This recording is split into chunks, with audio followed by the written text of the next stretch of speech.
Thanks for joining us for what is a bonus episode of Good Teams and Great Teams cover. We're in that funny in between week, the first of the 2 weeks before the Super Bowl, and we decided to take stock and do our season review of our bets, the bets that we put in before the NFL season started.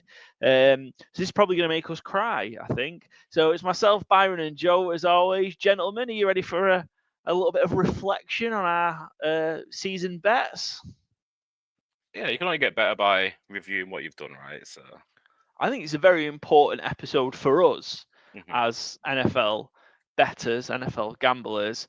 You know, try and break some tendencies maybe that have led us down some dark, unsuccessful paths. Relive some glory as well because there's plenty of winners in there too, and help us prepare for next year, I guess as well. Joe, you've kind of kindly put all this together. How was it going through it all and seeing the red crosses, the green ticks? Yeah, we did good in some stuff. I think we were pretty decent at the teams in general, but try and get specific player bets. I think there's like the harder one. So I don't think we're too bad. Obviously, there's some big misses in there, which I'm sure we'll certainly talk about. Where some people went for very low totals, and it was the complete opposite. But this is what the NFL is. If we all knew what was going to happen, we'd be millionaires, wouldn't we? So it's like you said, it's a learning experience, and I think generally we've done okay, so can't complain too much.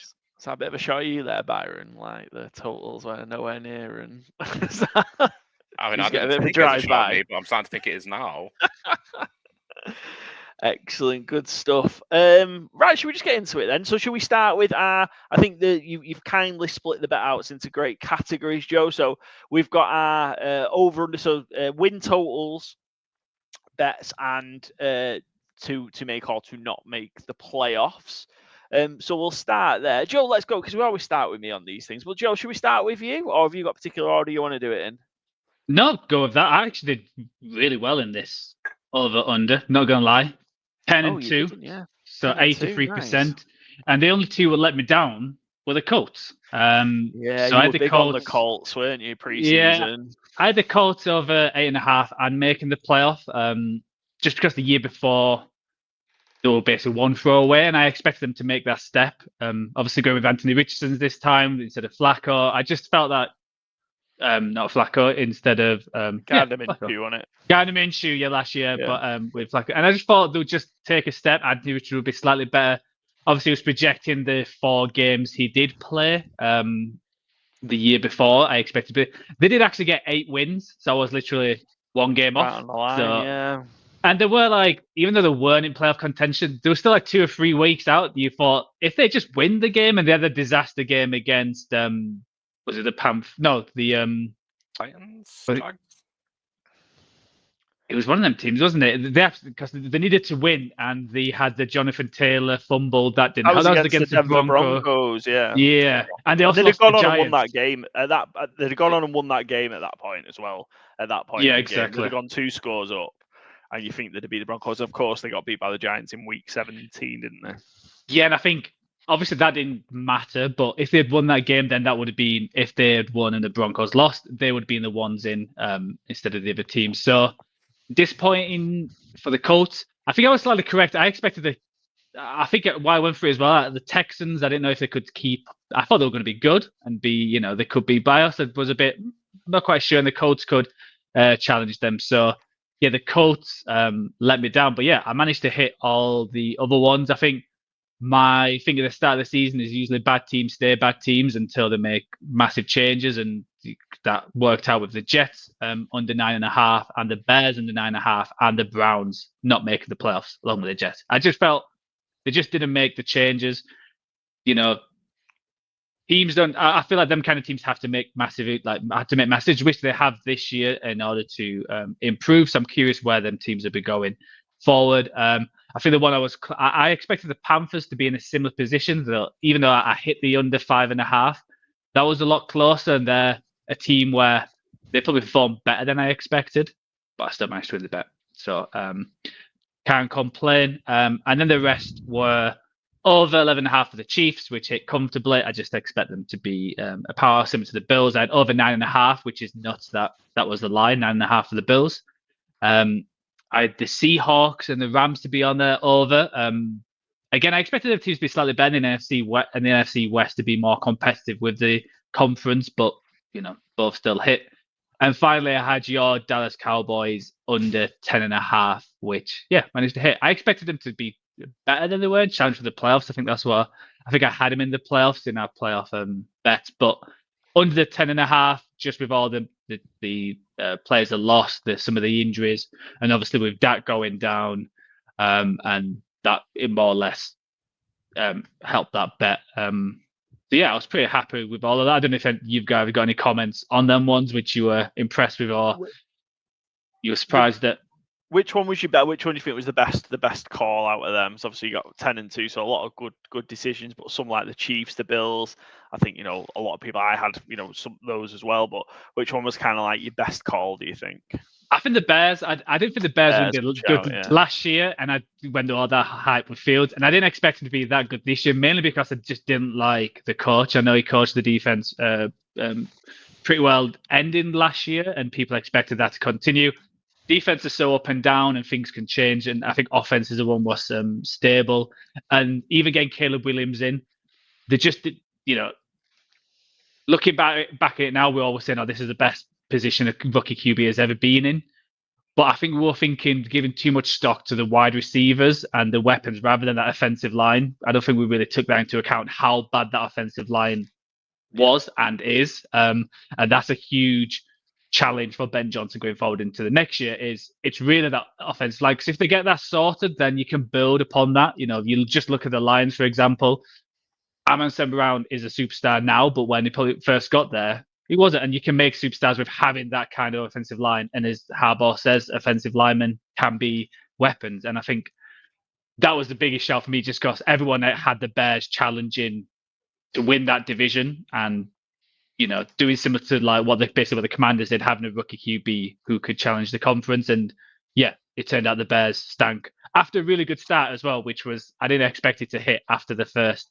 Was it the 4-1 and leading the Bears? They were 4-2, weren't they? And Hail Mary killed them. Yeah, exactly. Like if they could just do what most defenses can do and defend that play, and not a defender going talking to the Commanders crowd and not paying attention, and then being the one who tips it into to the wide receiver's hands, it could be completely different. But I just didn't like the structure, the head coach, and what you even saw when he got fired, that it's not like they improved that massively. So we'll see where they go next year. I have to see what they do in the off season. But them kind of teams, the Bears and the Jets, I just never trust them, and I've just realized that when teams are bad, unless I see it like a progression, the not many teams will go from terrible to great. It has to be a couple of years building up, and then they're a good team. So I think that was my best shout.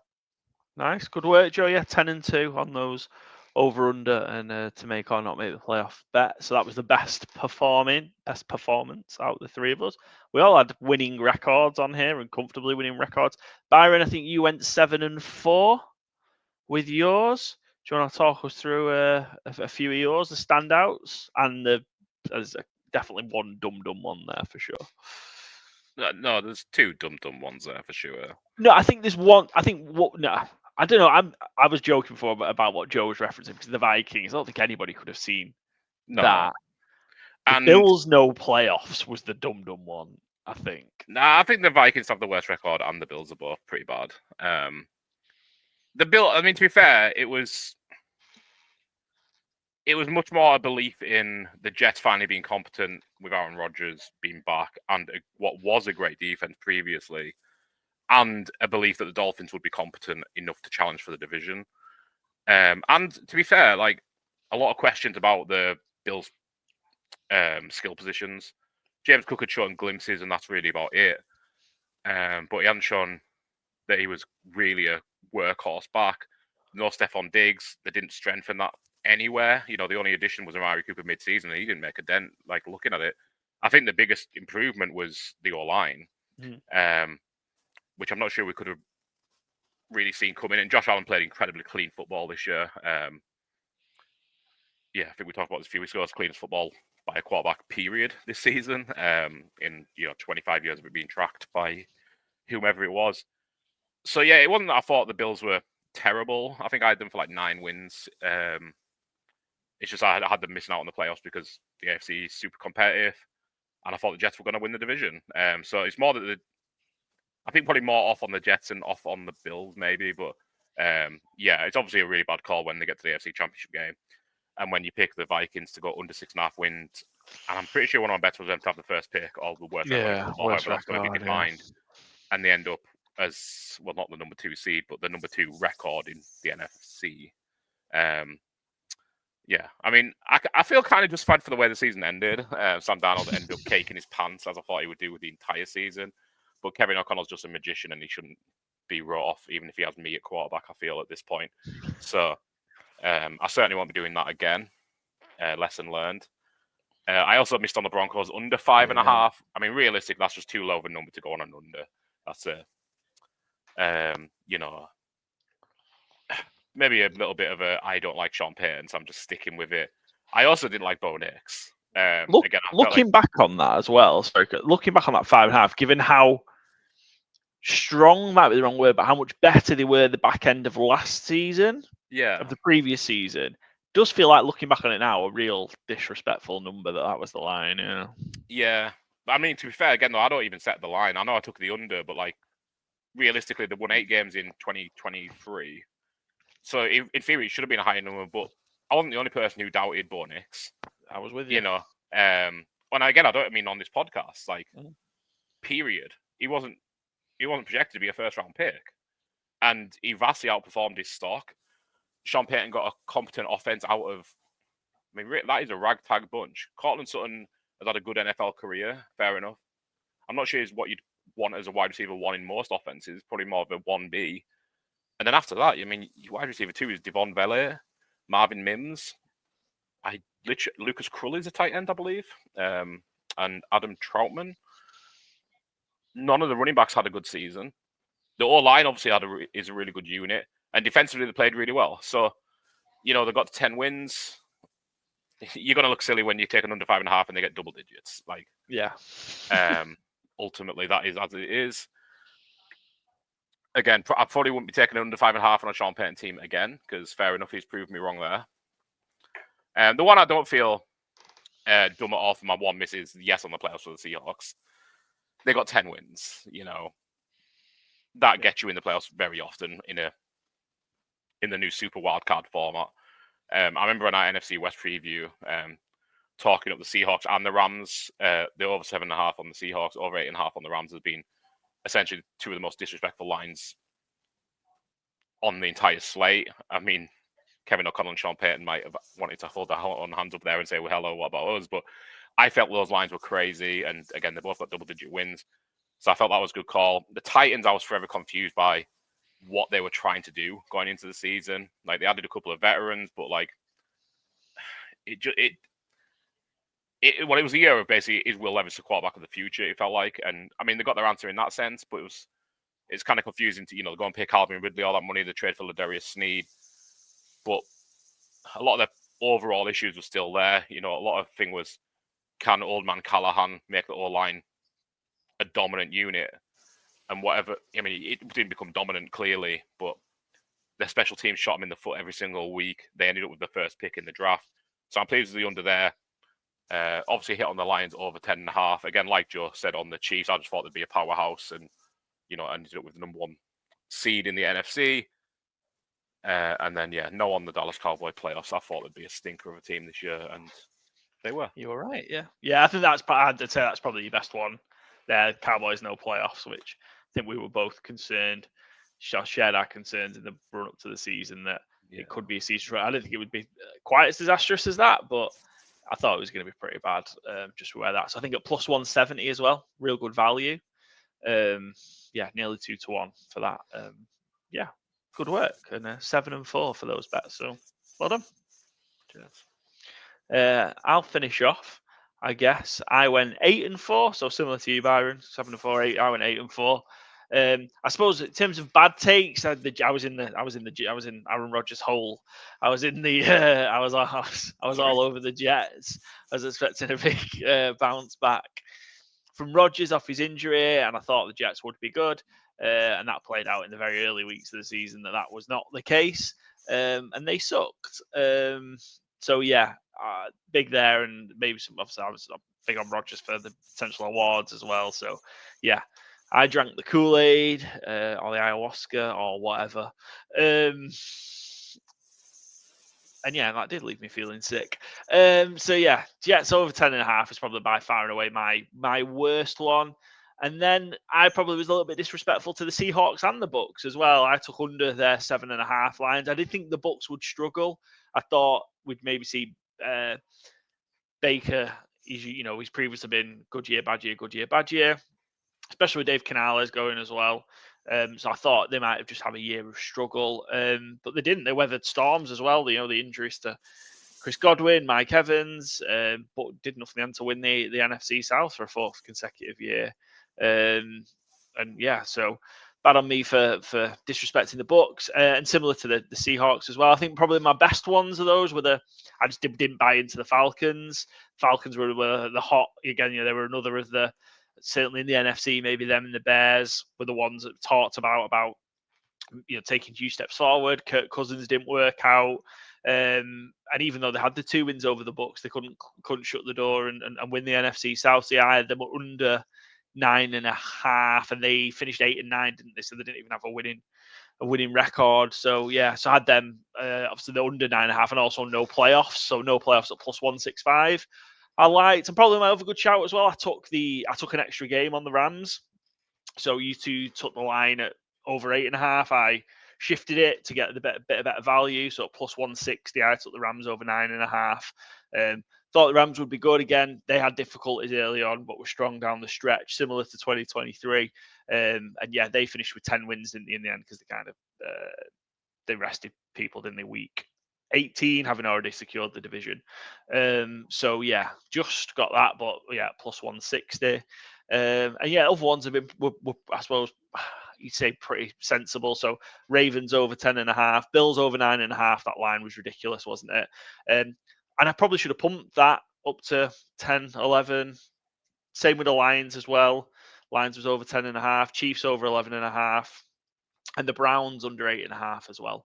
I think it was a good call because I thought there was a lot of noise about the Browns could be, could be decent after kind of last year, and you wouldn't have those catastrophic injuries, and maybe Deshaun Watson would be okay, but the Browns are the Browns. Yeah, plus 120. So yeah, pretty good slate from us there. So what was I? 8-4. Byron, you were 7-4. So that's 15-8. And Joe, you were 10-2. 25-10. So that's pretty good going. Pre-season bets. That's very, very profitable. Yeah, don't know what exactly, but very, very profitable. I'm sure we could have maybe worked that out beforehand, but yeah, incredible stuff. We are good at this. Yeah, we are good at this, regardless of what they say. Yeah, regardless of what my overall in-season record for the year says. Division, conference, and Super Bowl shouts. I guess we've still got the Super Bowl to go. With this, I didn't great. I suppose my wins, a win has come in. I had the Chiefs to win the AFC at plus 325, and I've still got the Chiefs to win the Super Bowl at plus 550. Disastrous for me. I had a fourfold: Lions, Chiefs, Niners, and Texans. The Niners let me down. All to win their divisions at plus 874, so just short of 9-1. Niners obviously stinking up the joint, killed me. I had the Jets to the AFC East. And this might be I don't know if this is my worst one this year. I had the Saints to win the division at plus 400, which after week 2 was looking good. And then the Saints didn't win a game for 2 months. So they were very injury struck, to be fair. They did a lot, yeah. Rashid Shaheed, Derek Carr, Olave kept getting smashed in the face. Yeah, it was rough for the Saints. But yeah, after 2 weeks, maybe I should have cashed that out. Don't think I'd have got much value on it though. So those were my division, conference, and Super Bowl bets. Byron, your fish obviously you had the Lions for the conference and the Super Bowl. Sadly, obviously didn't work out for the Lions in the playoffs, but a couple of division winners there, or 3 division winners out of the 4 that you placed. Yeah, 3 out of 4. Yeah, Rams the best value at plus 350. Again, just kind of, I didn't think the Niners would fall off as much as they did. Obviously, it's obvious why it happened. A lot of injuries. But yeah, I like the Rams value at plus 350. I thought the Seahawks, and the Niners were all relatively evenly matched. Niners were an understandable favourite going into the season, but not enough at that value to me, in my opinion. Missed on the Falcons. Again, I thought Kirk Cousins would be better. I didn't think he'd be great, but I thought he'd be better. I think if they'd went to Penix a few weeks earlier, they might have still took the division, but they didn't. Yeah. Lions NFC North, again, plus money. I know it's a really tough division, and they only won it in the last week, so it feels kind of wild. But it felt like one of the easier picks of the season to me, the Lions. Tell you what, if the Lions had won 14 games there and not won the division, you'd have not got that bet. Yeah, I wouldn't have been amused. And then another one, again, the Texans.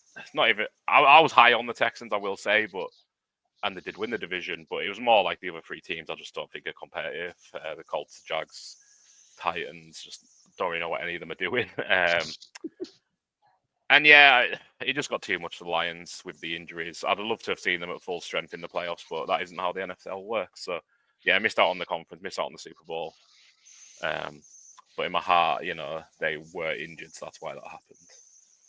In your heart, they were injured, or they were just... Yeah. Well, I can settle that, it wasn't a bad call. No, the most injured team in football. So 15 win team at the end of the day. Yeah. But it's a lot to overcome. Yeah, definitely for sure. Joe, your run, so you pretty good. You got a nice little double there. Lions, Chiefs at plus 222, all the 2s. You're on the Bengals for the AFC, and Niners for the Super Bowl plus 550. Didn't work out there. Yeah, when your 2 Super Bowl teams you pick don't even make the playoffs, it's obviously not a good year. That's bad. But but yeah, the Bengals were surprising. I think obviously they were a good team on offense, but I was shocked how bad that defense was. Lou Anarumo's had some good years, and they have a lot of ups and downs. But you don't expect to be that bad. When you look at their offense, we've talked about Burrow's the best the QB stats. Chase getting the Triple Crown, Hendrickson possibly getting Defensive Player of the Year, and still not making the playoffs is nuts. So yeah, they obviously didn't win the North. Eagles, Bills. It's still, again, it's wild that the Bills are plus 170 and to win the division. And I understand what Byron was saying, especially on offense. You wondered where they were going to come from. But I think they won the division the earliest possible. Was it the earliest in the season a team has won the division? There was the next best team was the Dolphins 5 teams before. Obviously they're 5 games behind. Obviously the Jets stunk, Patriots stunk. Dolphins had quite. I think they won the division Thanksgiving weekend, didn't they? I think. Yeah, something crazy like that. So a nice 170. That's a nice little bet, and I'll probably go again with the Bills next year. I think when you've got one of the elite quarterbacks and a general good team, you're more or less going to win your division, especially if everyone else in there doesn't have that, which right now they don't. So yeah, I'll probably go for the Bills again next year, just until someone knocks them off and someone comes in to show something. I'll go against, and yeah, and 49ers just had a bit of a disastrous year and finished bottom of their division, which would have been some nice odds, I think, if you put that at the start of the year. So we'll see what happens next year. But yeah, not too bad, 1 3 out 6. So 50% with a nice plus 222, like you said. It's a nice little profit. Work. You won't be getting the Bills at plus 170 to win the division again next season.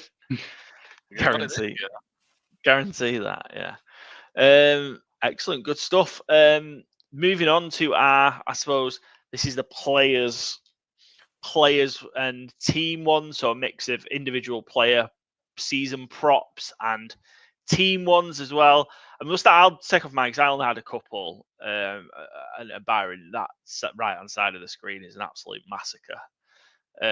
Over there is some absolutely very, very high odds as well. So some of those are just punts. But I had 4 props. So I had Derek Carr over 4,000 passing yards at plus 500 or 5 to 1. I thought he was going to have a really, really good year. Obviously, wasn't the case. Injured, missed a lot of time. Never really had a hope. As a result, I was also on the Indianapolis Colts, most team sacks at plus 2,200. I kind of thought they'd be thought they'd be okay, maybe not as high on them as you were, Joe, but they had a franchise record 56 sacks in 2023. Obviously, they drafted Latu. They'd kept the majority of that defensive line. I thought they'd be able to, I suppose, continue that. You need somewhere around 60 to have a shot at it. So I thought they'd do it, but I've got the stats for these ones, so I can just quiz. So the Colts, they only got 36 sacks, so a lot less than the year before. And they were 25th, while the team who actually got it was Denver at 63. So, nearly 30 difference. And Carr only got 2,145 yards. Obviously, how he started, again, he was one of these bets where you thought, hey, hello. The first 2 games when they were putting some yards on the Cowboys, and we were talking about, Kubiak, the new offensive guru. The injuries kicked in, and I think people caught up to the Saints. I'm curious what Carr's passing yards over under is next year, if he'll keep that job. And because again, at cap hell still after for 30 years, it feels like. Not good for the cap down in NOLA. And my 2 that I hit then, so to those of the 2 that I missed, I had Titans for worst record. So plus 900, 9 to 1. So that was a good cash on the Tennessee Titans. Just felt they were going to struggle, and they did all year. And then this one, we were close on this one. Joe Mixon over 1,000 rush yards, plus 190. He either got 150 rush yards or 12 in a game. It was one of the other. There was just no middle ground with Joe Mixon at all during this season. And that might You got it by 16 yards. You got 1,016, so he snuck it in. And that Titans one was a great one at plus 900. I bet you would, just because it felt like there's so many bad teams this year. Yeah. And there's so many teams around 3-4 wins that just a random Titans win would have taken from first to about 9th or something daft like that. So it worked out. Yeah, it did. Yeah. So just sort of hung on in the end and got there. So not too bad. Plus 190 and a plus 900. Quite happy with that. That's good work there, I think. So while it was only 50% in terms of 2 out of 4, obviously the plus 900 reps, makes it very profitable. 2 bets. Byron, where do you want to start with yours? Well, I hit Deshaun Watson under 3,700 passing yards. Nice, yes. So that was good. And I know he got injured, but he also had less yards per game than Tyler Huntley. Than Andy Dalton. So if he'd have played all 17 games, he wasn't going to get there. So I was going to say you should have put a bet on for this season and next year as well. He's probably going to get under that boost yards a little bit. Yeah, I need the boost. Let's be fair. For people who aren't watching on YouTube, just our audio listeners here, I think I went 1 and 11. Looking at this. So, I mean, a lot of these I will say, were relatively close, and they are all pretty big odds. So, Devontae Achan, I had on 2 different bets to score 7 plus receiving touchdowns. He got his 6th receiving touchdown in week 13. Then didn't get another one. Rushing yards was set at 1,000 yards, and he got, I did have this up a moment ago, where's he got 907 with no Tua. Not too bad, Geno, I had over 4,500 passing yards. He got 4,300. I had a trio of Geno, Caleb Williams, and Jared Goff to get over 4,000. Jared Goff done it. Obviously, Geno done it. Caleb Williams, obviously, the Bears can't have one. Got 35-41. Silly me. What we got? Wildcard seed the Niners. Niners fell off, obviously. I also didn't get the exact seed 5. Again, I thought the Rams would win the division. The Niners would be really good and just fall short. Way off. Eagles start 5-0. Missed out there. I think they went 3-2. They kind of collapsed with injuries pretty early. They had Devonta Smith and AJ Brown out against the Bucs where they lost. And also somehow lost to Kirk Cousins Falcons early. Yeah, that was week 2, wasn't it? Was it week 2? I don't know if Yeah, you. yeah. I don't know if you've seen. I don't know if you've seen that no QB or no team who's lost to Kirk Cousins has ever won the Super Bowl. So, that's wild. oh, what a start! Yeah, That's a great one. that's not what a fact. And certainly this year, no team who's lost Kirk Cousins has gone 6-0 in the NFC East, which had the Eagles doing. But that one was plus 1,200, and that one really stings because their only loss was when Kenny Pickett came in for the entire game against the Commanders. They went 5-1 otherwise. I had the Falcons to be sorry. What's one? I was going to say, I they still nearly won with picking. With Pickett as well. You know, it wasn't like it was the suddenly went down the drain. It's just Jane Daniels stepped up, but super close. Yeah, that one was frustrating because, like I said, that was plus 1,200, and like I love that bet going into the season because to me the biggest obstacle was going 2-0 against Cowboys, and they comfortably managed that.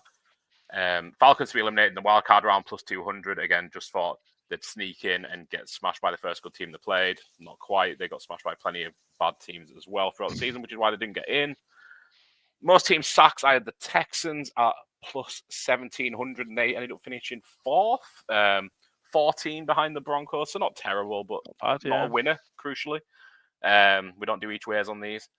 And my favourite bet didn't come in of the season, but 7,500 one where you kind of just miss out is always going to be stay close to you. Malik Neighbors to have the most receptions. He ended up, I think, 5th overall, 2nd in receptions per game. He missed a couple with his concussion. Incredible rookie season. One of my immediate favourite players in the league. And yeah, I think that's rattled through all of those losses and good explanations for why. I didn't pick badly. I just got unlucky repeatedly. Apart from Deshaun Watson, I nailed that one. Yeah, you nailed Deshaun Watson, yeah, which is good. Deshaun Watson just got a new buddy as well. Justin Tucker, as I believe he's being called. Justin Tucker.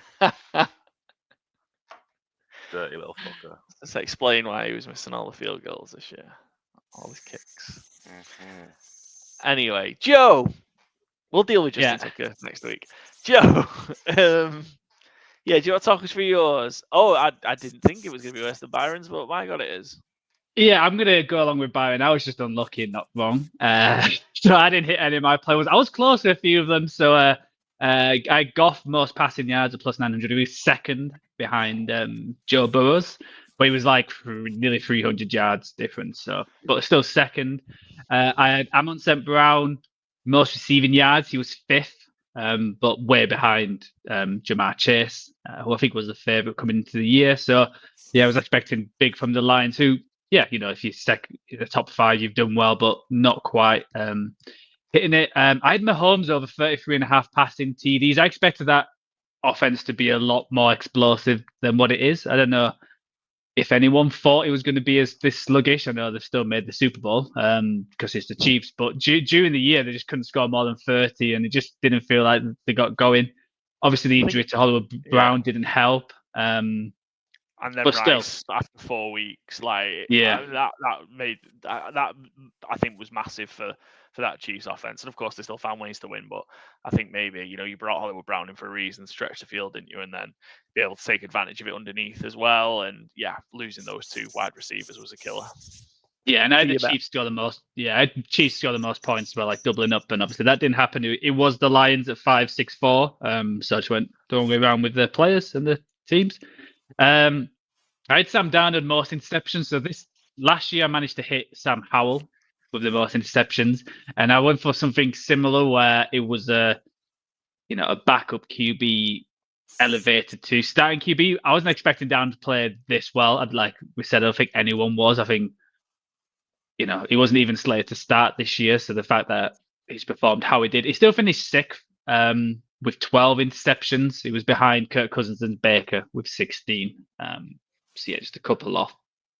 So it wasn't crazy, but Darnold performing a lot better. I had Jake Elliott most points at 1,200. That didn't hit. He was 9th behind. Do you want to have a guess who got the most points?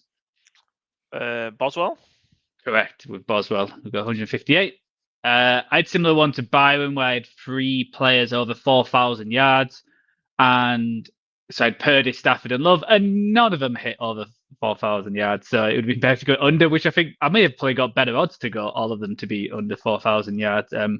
Purdy was the closest. He was only 140 away. And Love was furthest away. He was like 600 off. So they're all like mid 3,000. So yeah, surprising. Expected a bit more offense from each team, but it was that kind of year. And finally, I had Timothy. I had Colts with the most sacks, and yeah, they had a bit of a disaster. We don't hide our losing bets here at Good Teams and Great Teams Cover. You get to see our winners and our losers. What's that quote from the Wolf of Wall Street that he does on the spiel on the phone? Don't judge me by my winners, but judge me by my losers, because I have so few.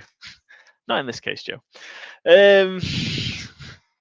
Yeah, I normally reverse it. Don't judge me by losers, judge my winners. I have so few. Winners, yeah. Well, let's go for our season predictions then, since we had the, I suppose, predictions for who was going to win the divisions and also land in the, I suppose, wildcard spots as well. Yeah, run this through. I guess some of this aligned to our bet. So we all had the Eagles. So we'll start with the NFC. We all had the Eagles and the Lions to win the East and the North, which they did. None of us had the NFC South winner. I was on the Saints. You two were obviously drinking the Kool-Aid of the Falcons. I like they said drinking the Kool-Aid. You picked the Saints. Yeah. we weren't wrong. We were drinking Kool-Aid. You it almost feels like insulting. Like, oh, you just went along with it. There were 2 games off. The Saints were like 12 games off. You were just drinking, Paul. That was if the season ended after week 2, and then drinking the ayahuasca. The ayahuasca, yeah. And then in the West, yeah, me and Joe were on the Niners, and Byron, you obviously got the Rams. You got 3 out of the 4 NFC winners. Well done. And then I will say this is the second year in a row talking about the NFC South where you've chosen the bottom team to win it. So you're on a streak, yeah, because the Saints finished bottom. Yeah. So whoever I choose to win the NFC South next year, you probably best off placing a bet for them to finish 4th in the division. Okay, good to know. I won't factor that into my. I'll just pick who I think is going to win it, and then you two can benefit from the curse or the whatever I put on that team in the NFC South. But yeah, good. Yeah, and then for the wild card teams, Joe, you had the Packers. You had the Packers in, so did I. I think I got them as the 7th seed, didn't I? I had the Rams in, but obviously they won in through the outright for the division. Yeah, I had the Cowboys. Thought they'd still get in, maybe 9 wins, 10 wins as a wild card team. Byron, you had the Bears and the Seahawks. Joe, you had the Seahawks and the Cowboys as well. So yeah, we weren't too good in picking the wild card teams. I only feel bad about the Bears as those 3, to be fair, though. Fair, yeah. 49ers were injury plagued.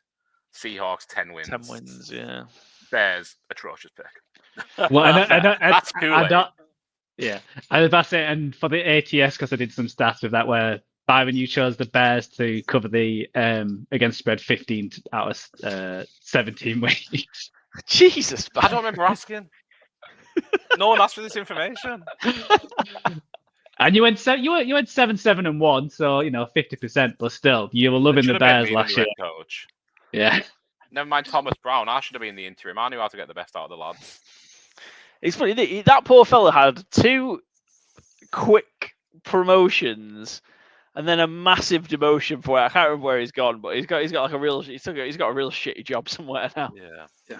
And also just to cut follow on from that, you also have the Seahawks. You picked them 16 out of the 17 weeks against the spread, which went 6-9-1. So you certainly love a good. When you pick a team, when Byron picks a team, he picks a team for life. Yeah, he's a tendency breakers here, Byron. Yeah, little thing I think is important: loyalty. Exactly.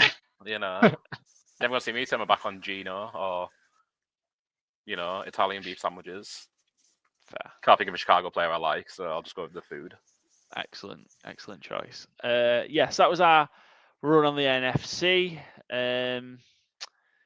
AFC. Who did we have? Joe? Have we all had 3 out? Oh no, me and Joe had 3 out of 4 division winners. Byron, you had 2 out of the 4. And we all got, I suppose, one of the wild card teams. So yeah, me and Byron against the Jets. We're all in on the Jets. Didn't happen. You got the Bills as the winner, Joe. Of course, we discussed that. I picked the Ravens to win the North, going against my love for the Cincinnati Bengals there, which was well documented through the season. How many times did I pick the Bengals, Joe, on ATS? That must have been a lot. Oh, good question.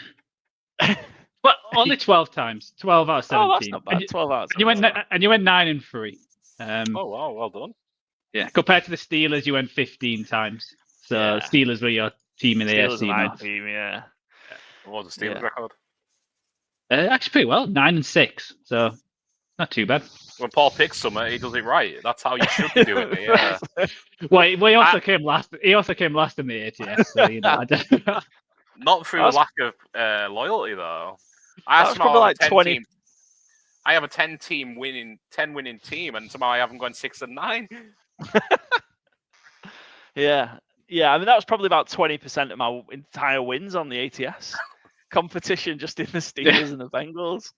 It probably really is. Where else do we get to? South, we were all on the Texans and we're all on the Chiefs, of course, for the AFC West. Can I be the first to say congratulate the Kansas City Chiefs on winning the AFC West Championship division title for the 2025 season? You heard it here first. Ooh, I might take the field. And then your wild card, so I had the Bills falling into wild card, but didn't get any of the others anyway. I had the Bengals and Dolphins that didn't make it. Byron, you had the Ravens, who won the division. You had the Browns and the Dolphins. And Joe, you had the Colts and the Dolphins. So we didn't do good on the AFC wildcard teams, I guess, did we? Yeah, Sorry, I was going to say Anthony Richardson was injured, Tua was injured, Deshaun Watson was injured. We've got reasons. Yeah, so we didn't have... the entire season. And I think none of us expected the Broncos rise. And I think Chargers was one of them when we all sat here like, oh, they could do it, but it just feels like they weren't going to do it because the squad wasn't good enough and could do the Harbaugh effect. But, you know, not picking the Steelers, who always get that 7th spot, around 6th or 7th spot. It was just daft from us not to. I'm surprised you didn't go Steelers, to be honest, Paul. Yeah, I think I had them maybe at like 10 wins and missing out, I think, when we did a preseason prediction. So they finished with 10 wins, didn't they? And they went 10-7, didn't they? Yeah, 10-7, yeah. Yeah, so I got the number of wins right. I guess they just didn't get the fact that they're getting the playoffs. So yeah, not too bad with that one, I guess. And a 10-win team did miss out, and that was just in the NFC. It's a pretty good take there, really. I think, have we got any more, Joe? Or is there any more you want to share? Because I think that's the last I can do. I think you guys did pretty well. So these are our gold, silver, bronze bets for each division. So this is going even back earlier. So I haven't done as much stats. I just quickly ran through. But NFC East. Obviously, it's your division. You both guys went 3-0 in your bets. Paul had Cowboys under 10.5. You had the Commanders to make the playoffs at plus 300. That's my best take of the season, I think. I thought that was my best one, yeah. Yeah, well, the best one, well, you didn't have them in your predictor, but, you know, hey, play the field. I think your best bet, you had a 14-1. You had the Eagles, Commanders, Cowboy, Giants exact order, which was a huge shot. That was like, why aren't these up on the sheet? Because I bet these. Why aren't these on the first sheet? Well, because they were like during the pre-season where we just took them. They weren't at like, these are where we stand on the table. These are just weekly review. I cashed that 14-1 is incredible. Exact order of the division. Yeah, Byron had the Eagles to win the division, 2-0 against Cowboys, and Daniel Jones under 2,900.5 passing yards. All them hit comfortably, I feel like, especially the Daniel Jones one. And I went 0-3 in the division, so I think my closest one, I had Neighbours most rookie receiving yards, but he didn't quite get there. He wasn't even the wide receiver as well. I think he was third. I think Brian Thomas got more. Brian Thomas and Brock Bowers, yeah. Brock Bowers, yeah. But that's a good shout. The NFC South, the only one we hit was me. I had Bijan over 6.5 rushing touchdowns. I think he got 14, so he easily hit. I think the worst one was probably me again. I had Deontay Johnson over 1,000 receiving yards. I think over mileage yards, I should have gone for the different teams he's played for. His home ground would have been more inept. And the rest we've mentioned. I think Byron's worst when he had Kyle Pitts to score over 10 receiving yards. And if we talk about Byron, 10 receiving touchdowns from Kyle Pitts, yeah. I think Joe was just as close with his initial misspeak there. I don't know if you realised what you said, Joe. 10 yards, yeah. 10 receiving yards. Yeah, I think that was just about as close as 10 receiving touchdowns. Do you know what? That was one of them when I put it on, I was like, this is Kool-Aid. And I knew it at the time, but I was like, you know what, he might just do it. I think that was like plus 850. It wasn't even like a big price. It was an okay price, but it wasn't. That was a silly one. Yeah, and Paul, you had Jonathan Brooks, Offensive Rookie of the Year, which I think was your long shot, but it was ridiculous. Given he was going to be injured for the first half of the season as well, like, what a ludicrous thing! And it was 40-1, so it was obviously a reason. I thought he might come in, hit the ground running, but obviously he was never. Obviously, Chuba Hubbard's so good, like. NFC North, Paul, you hit Caleb to get over 3,450.5 yards. That was minus 110. And I had the Bears again under 8.5, but no one else hit anything there. I think we've mentioned the Vikings and Goff, and I think you had Love MVP, which didn't quite work out. NFC West, again, only one for me and Paul. So you had Rams over 9.5, and I had JSN over 1,000 yards. Some of the other ones were. Barron had Rams and Seahawks to make the playoffs, which obviously just missed out. We did have Blake Corum most rookie rushing touchdowns at plus 800, which I don't know about you. I feel like we got rope-a-doped a bit by Sean McVay this year with Corum. Just never trust anything. And we can chat about this for 2 seconds. Paul, you had Harrison 10 plus T's. I did see online Fox did a redraft. I know which we'll be doing later on, and we'll look into it. But they still went Harrison as the number one wide receiver off the board. That's insane. I don't know how you felt his rookie year went. It was a big disappointment, a massive, massive disappointment. I think. Well, obviously, and it's hard, isn't it? But when someone comes in with that much fanfare and that much expectation, I fully expect to see a huge improvement of him in year 2. But I think obviously Neighbours and Brian Thomas Jr. absolutely outshone him for sure, and to an extent Brock Bowers as well.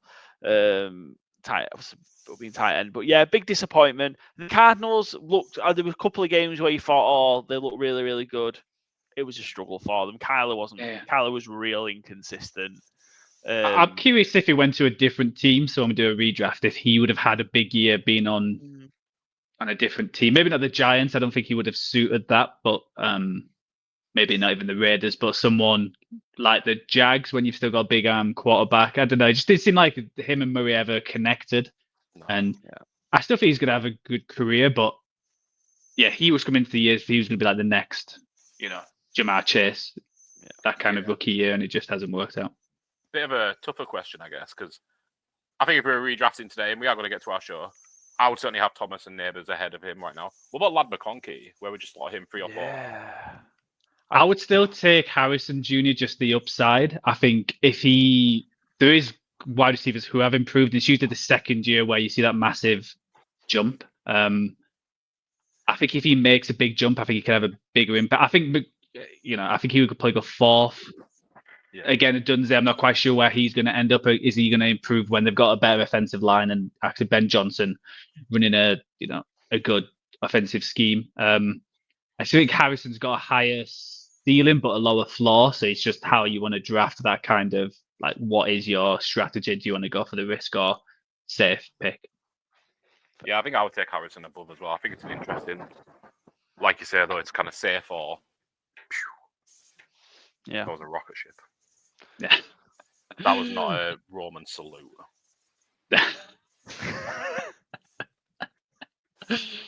Should we move on? We'll move on. We'll move to the FC bet. FC East, we had a bit of a disaster. I think I had only one who had a bet. I had May under 2,425 passages, and I think that only just hit. I think he was like 2,300. It was fairly 76. So it was pretty close. I expected him to be sat out a lot longer than it happened. Just along with the Patriots, you had the fewest points in the season. I'm guessing that would have been close, but that was the Giants. Looking back at it now, the Giants, with what's happening, curious what they'll do in the draft and how they move forward. And you went very Dolphins heavy, Byron. You had Waddle over 1,000 yards and Dolphins to win all regular season home games. It didn't quite work for the Dolphins. I don't know how you feel about them going forward and the Dolphins' experience with, the head coach and, the unrest with some of their star players, and can they actually make that step, or is it going to have to be a reset? With Miami. Yeah, with the Miami. Yeah, sorry. Yeah. Yeah, I know. I was real surprised they didn't get rid of Mike McDaniel, to be honest. I thought the handling of how it kind of went and how they managed the situation with Tua's injury, not being able to pick up some wins in that, I thought that it could have been a good reason to get rid of him rather than using it as an excuse to keep him. If that makes sense. Definitely. So yeah, I think it does need a reset. You can't win this way. What he's trying to do and what they're trying to do, you cannot win this way in the NFL. I don't disagree. But more I think about Miami is like, do they care? Like, you look at the Bears, they're not a team who's trying to win everything. The Jets are the same. I kind of feel the same about the Dolphins. Like, it doesn't feel like they're trying to be the best of the best. Like, when did the Dolphins last win a playoff game? Year 2000, wasn't it? Okay, I mean, that's telling. It's 2025 this year. Like, I don't know, like, you know, like Joe was saying about, like, not picking, you know, the Bears over 9.5, which seems like such a crazy number now, and fading the Jets, you know, going on the under for both of them. It's like, I think I'm going to be out on the Dolphins again until proven otherwise right now. Like, yeah, it's exciting in fantasy football to get Jalen Waddle. I mean, not this year, obviously, but Waddle, Tyreek Hill, Jonnu and Devon Achane this year, as it was. Tua, you know, they put up these gaudy numbers. But like you say, it's not how you win in the NFL. I think they're a very regular season kind of team. Where I think that's why we struggle with their over under, because if it's around 9, I can see them getting 10 wins, but then just getting knocked out straight away. They just play, and it's like such a, you know, we've talked about this. When you get labels, there's usually a reason. There's a reason why they're like, people call them the September team, September-October team, because when it's sunny in Miami, if everyone's fit and everything, and they win September, and then they do nothing in December, like. Until proven otherwise, I think I'm just going to be out on the Dolphins as a real team. And I like Mike McDaniel liked McDaniel, I guess his play calling, his scheming I did like. But like you say, when the going gets tough, it feels like he just kind of gets small. And, you know, I think part of it, to be fair, though, like Chris Greer shouldn't still be a GM. I think that's a GM's name in Miami. You know, that line just falls apart on a regular basis. I love Devon Achane, but he's not a workhorse running back. Nor's Raheem Mostert. I mean, Mostert's 31 or 32 now, I believe. Like, it's just not the way you build a football team in 2024. You know, it's not like everybody's like, you've got to pound the rock, but you need, you know, the Eagles, the Chiefs, the Bills, the Ravens. These things summarize these teams. They're strong up front. And the Dolphins are just kind of gone on a rant about the Dolphins out of nowhere here, I guess, but they're just soft. Yeah. Cool. The AFC South. So we've talked about Paul's. He's the ones he said on the preview. He used the same ones to the Titans and Joe Mixon. Byron, you hit Ridley over 1,000 yards. I think he hit it right at the end, and it was just over. So that was your goal bet plus 200. So that was nice. And I had Texans Colts top 2, and then the rest were really Colts. Me and Byron went heavily on Anthony Richardson. You had him as comeback player of the year. I had him as the most rushing TDs by a QB, which both didn't work. I'd say quickly, Byron, do you think he makes a step up next year, or do you think it's next year is his final year for the Colts and it's a failed experiment for them and another GM who, for some reason, is still there? Yeah, gun to my head, I'd say the latter. I wouldn't be stunned if he does work out as a quarterback in the NFL, but I don't expect him to. We already know my thoughts on Anthony Richardson. Yeah. AFC North. So AFC North, obviously this is Paul's division. Loves this. He went 3-0. He had Steelers of. Put my Steelers bet on that graphic as well. That's 9-4 for me on the division, on the over-unders. Well, why didn't you include it in this? I don't know why it's not on the other sheet. Because you didn't put it on there? Because you didn't put it on there. It is hard to put them on ourselves. I have on. Joe's not your secretary. That's he is admin for the podcast. He's co-host / admin. I'm co-host / producer / editor. Your co-host / animal video person. Not looks. Yeah, I'm that as well. Yeah. I'll read them out now for you, Paul. Here we go. So you had Steelers over 8.5 wins, which always hits. It should be the most. Everyone should just be rich off that. That's how we should. Ludicrous, isn't it? Yeah. How we don't, why don't our government should just put all our national debt on the Steelers to be over 8.5 wins? We'll sort that out. And you were big on Burrows, which hit comfortably. So you had Burrows over 4,100.5 passing yards, and you had him over 27.5 passing TDs, which I think both, especially the passing TDs, comfortably hit. So yeah, you were big on Burrows coming in, and yeah, struck gold there. So well done, Paul. Yeah, cheers, thank you. Yeah, I thought he was going to have a good year back off the injury, and I just thought the Bengals would be good. That side of it, obviously not, but the offense was. So yeah, quite happy with that. There's a few there. I'm gonna have to go back and just total my total wins losses because I have 3-0 in the East, 3-0 in the AFC North. Pretty good. How many times are you going to count the Steelers over? Just on every sheet you can get it on. Yeah. 3-0 on the Steelers over. just once. Yeah, me and Barry had a stinker at AFC North. We both didn't hit anything. Yeah, you were pretty high on the Browns. You mentioned you said them to start 5-0, and then the Bengals made the playoffs. I had TJ Watt Defensive Player of the Year, which I thought was still on with a few weeks to go, but he just drifted off the last quarter. And I had Pickens over 1,025.5 receiving yards. I think he got around 900, but again, I'm definitely going to stay away from him next year because he's another wide receiver at the Steelers where I think he'll be there next year, but I don't think he'll be there for much longer. Just with how it's played out the last few weeks. And we both went Jackson to get more. You had 10 plus rushing touchdowns and I had 1,000 yards. It didn't hit either. So that's the AFC North. And then finally, AFC West.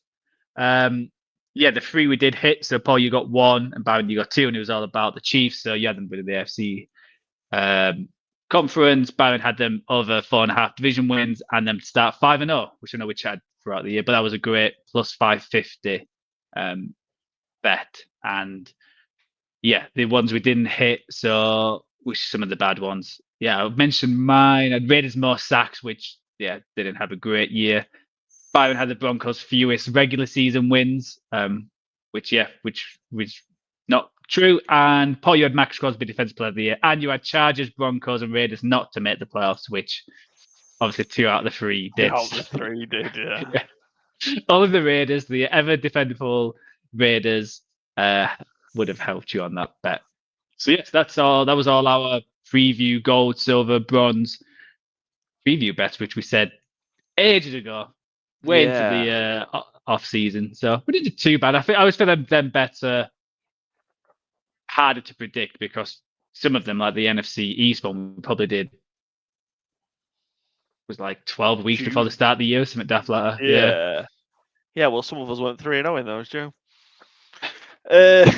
So yeah, I went 11 for 24 in those gold, silver, bronze bets. Byron, you was 6 for 24, and Joe 5 for 24. Not that was a competition. I was just. Yeah, you kept track of the one you won, though, right? I just did. I just checked now. I just had a look and just told them up right now. Probably all these minus 110 bets anyway, Byron. So it's yeah, that's a very good point. Yeah, and 6 of that's them not win very with the nice, Steelers is it? over. There's a 9-1 in there. Oh, there's a 14-1 in there. There's 14-1 as well. Yeah. Yeah. What were the biggest odds you hit on those bets? Plus 550? Yeah, but I have no idea. I will say I'm not looking at the sheet. Joe, yours will be plus 300, maybe. Is this not going to be a team effort? It is. Well, I'm not the one. You. Is it like, here's my record? You know, I got all these big wins. Fuck you too. I'm just. It is team effort. I cheer for your guys' bets unless they are the opposite of mine. Yeah. So, unless you're going head to head with me, that was a fun ride through 2024, the 2024 NFL season.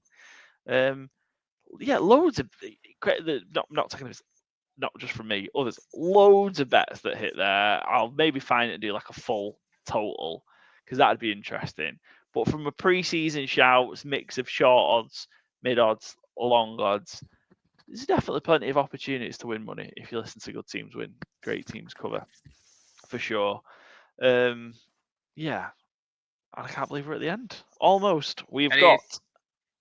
Because any takeaways for 2025 you'll consider? Mine, I think, is going to be just be less ambitious a little bit on these season longs. Because I had like a bet of Gino over 4,000 and 4,500. Just put the 4,000 one on the sheet. Yeah, that's all you need. Like, you know, it's fine. And I had Devon Achane to have 5 and 7 receiving touchdowns, so I cashed the 5. Yeah. Put that one on the sheet, maybe. Like, it doesn't have to be the big one. Don't go chasing And it is one of the things that annoys me in this country. Like, I can't learn from it unless they change the thing. Is like, you don't get any each way bets. Yeah. So, like, it is just like a straight up market. And I used to like Sky Bet certainly used to offer each way on like receiving leaders and stuff like that. Whereas here, you just get to pick the winner, and it's such a fine margin to do so. Whereas, like, you know, if you pick like Brian Thomas to be receiving leader, like each way, because he probably must have been like 100 to 1, I would have guessed at the start of the season, and he finishes second, third, fourth, I think he did. You know, that would have been a great bet, but ultimately it would have been a loser the way that it's played over here, which is one of the things that I do find frustrating for all the betting things that have taken off. They do need to add some better markets, I will say. Fair. Yeah. I don't know. I think I need to probably learn, and that might be maybe more my in-season ones is around just get off a take earlier. Like if it's a team that I'm betting or chasing unders in prime time, that you know, I think we're like Monday Night Football was over Central, wasn't it? And yeah, that pattern had stopped. So just get off it quicker. Just things like that, I think, is probably what I'll take away, because I'm going to be somewhere just short of 500 in terms of in-season bet. So game just totals and spreads, which isn't a good place to be. Should be 54% or above really is where you need to be. So I'm going to finish just short of 500. So and I also trust myself picking the Heisman Trophy winner. That's what I'll do. Yeah. That's what I'll take for next year. I'll let you know who I'm on after week 1 of the college football season, and we'll see if we can. Who would you be on now if you had to pick for next season? Is that even an applicable question? Yeah, I think the easy one to say is Arch Manning, but because he's going to start at Texas because Quinn Ewers is gone, he's declared for the draft, I think. Yeah, so Arch or Drew Aller's gone back to Penn State. Oh yeah. And maybe Carson Beck's gone to Miami. From Georgia, right? He's transferred from Georgia. Primarily because he could have gone to the NFL, but his last month of the college season was a mess, and then he got hurt, and Georgia just don't really have any weapons for next year, so he's gone to Miami, who do have a lot. So he could be, similar to where Cam Ward was, kind of real close. What about again? You might say not applicable because I don't know why. Jeremiah Smith, is he a consideration?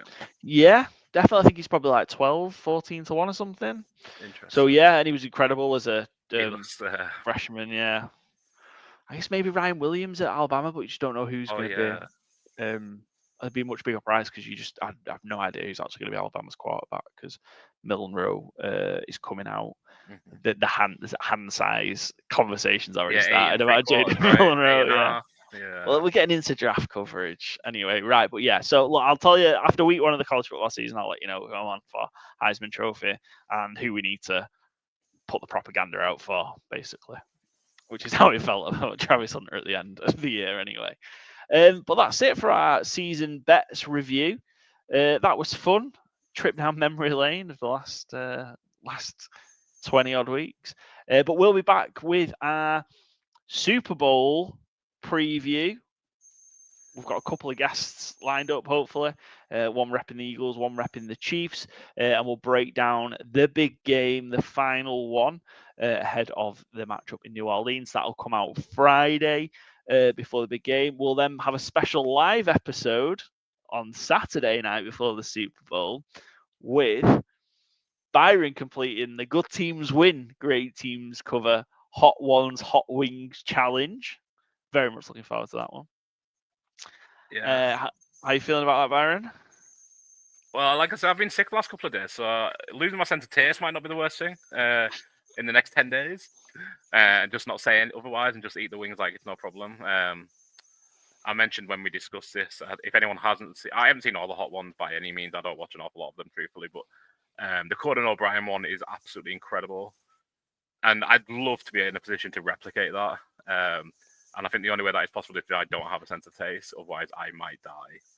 So, yeah, I'm really looking forward to it, though. I think it's going to be brutal, but I'm really looking forward to it. Yeah, it should be fun, and me and Joe will be here grilling you while you are completing the challenge and chowing down on those wings. And then, then we'll be Super Bowl review, and then that'll be us done. We'll have a break after that. Possibly an appearance on BBC Radio 5 Live during the Super Bowl as well, from Good Teams and Great Teams cover. We're working on that. We'll see if that happens. But until Super Bowl preview, enjoy the rest of your week, and we'll see you on Friday.